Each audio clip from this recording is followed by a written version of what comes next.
देश में गरीब सवर्णों को 10% आरक्षण मिलता रहेगा। सुप्रीम कोर्ट ने ईडब्ल्यूएस आरक्षण के संशोधन को सही माना है, इस पर मुहर लगा दी है। 5 में से 3 जजों का ईडब्ल्यूएस कोटे के पक्ष में फैसला आज आया है। सुप्रीम कोर्ट देश की सर्वोच्च अदालत ने यह फैसला सुनाया, जिसमें ईडब्ल्यूएस कोटे के तहत जो 10% आरक्षण है वो बरकरार है और जो उसमें संशोधन को सही माना है सुप्रीम कोर्ट ने। ये ऐतिहासिक फैसला है, इस पर लगातार हम आप तक पहुंचा रहे हैं कि एक एक जज की बात, एक एक जज ने क्या कुछ कहा अपनी टिप्पणियों में और फिर फैसला जब किया गया तो 5 में से 3 जजों का ईडब्ल्यूएस कोटे के पक्ष में फैसला आया है और देश में गरीब सवर्णों को 10% आरक्षण मिलता रहेगा, इसमें कोई भी बदलाव नहीं होगा और जो भी संशोधन है उसको भी सही माना है। ईडब्ल्यूएस आरक्षण के तहत जो भी अमेंडमेंट्स हैं उसको भी सुप्रीम कोर्ट ने, देश की सर्वोच्च अदालत ने सही माना है। 10% आरक्षण देश के सवर्णों को, गरीबों को, और देश में गरीब सवर्णों को 10% आरक्षण मिलता रहेगा। अब आपको बताते हैं कौन कौन से वो जज थे जो इस विरोध में थे। ईडब्ल्यूएस आरक्षण पर सुप्रीम मुहर लग गई है। चीफ जस्टिस यूयू ललित जो है वो विरोध में थे इस पूरी बात के।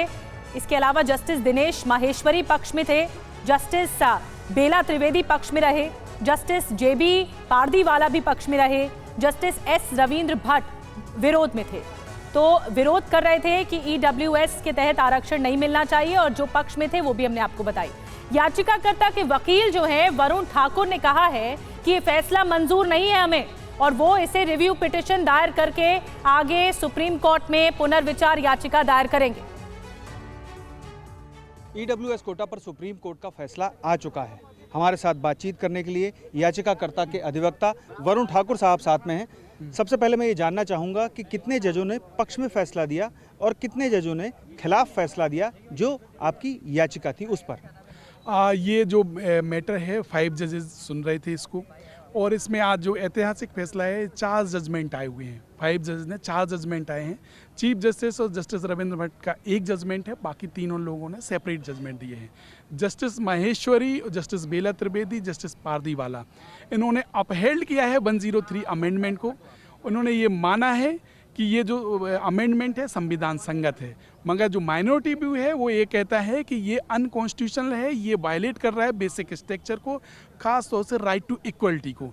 इस तरीके से जो डिफरेंट व्यू आए हैं वो पिटिशनर का भी यही कहना था। जिस तरीके से आप एक्सक्लूड कर रहे हैं अदर कैटेगरी को, ओबीसी, एससी, एसटी, इन कैटेगरी को आप जो एक्सक्लूड कर रहे हैं, लेकिन उनको तो पहले से ही आरक्षण मिला हुआ है 50%, तो फिर ऐसे में डबल आरक्षण नहीं होगा 10% में अगर इंक्लूड कर दिया जाएगा तो? मैं फिर बता दूं आपको, जो पिटिशनर का इसमें ये कहना था कि वो जो आरक्षण है वो आर्टिकल 16(4) में है और 16(4) इसलिए है क्योंकि हिस्टोरिकल इसके पास में एक इतिहास है कि इस कास्ट और कम्युनिटी के काफ़ी डिप्राइवेशन है और इस कास्ट और कम्युनिटी का एडिकेट रिप्रेजेंटेशन नहीं है। यानी कि पहले सामाजिक पिछड़ेपन के आधार पर जो आरक्षण मुहैया कराए गए हैं उनसे ये इतर है और ये सिर्फ आर्थिक रूप से पिछड़ेपन के आधार पर आरक्षण दिया गया है, यही आपका कहना था? इसमें याचिकाकर्ता का ये कहना था कि आप किसी भी व्यक्ति को गरीबी का अगर एक पैमाना है तो गरीबी का पैमाना अलग अलग नहीं हो सकता है कि 10% रिजर्वेशन एक खास वर्ग के लिए दिया जाए और एक अदर वर्ग के लिए उसे छोड़ दिया जाए। अगर आपका स्केल है तो आपका प्रॉपर स्केल रहेगा, सबके लिए इक्वलिटी है, यही संविधान में एक प्रदत्त व्यवस्था है। पर जब सामाजिक आधार पर जो आरक्षण की बात है उसका एक हिस्टोरिकल बैकग्राउंड है, वो 9 जजेस बेंच में भी डिस्कस हुआ, उसके पहले कई सारे जजमेंट आए। तो आपने सुना वरुण ठाकुर को, 5 में से 3 जजों का ईडब्ल्यूएस कोटे के पक्ष में फैसला है और उन्होंने साफ तौर पर कहा कि हम संतुष्ट नहीं हैं। इस पर हम पुनर्विचार याचिका जो है वो दायर करेंगे, वो दाखिल करेंगे, इस पर रिव्यू किया जाएगा। जो फैसला सर्वोच्च अदालत ने दिया है हमें वो मंजूर नहीं है। और आपको ये भी हम बता रहे हैं कि किस तरह से जजों की राय इसमें जुदा थी, जजों की राय अलग थी। 5 में से 3 जजों का पक्ष में फैसला है।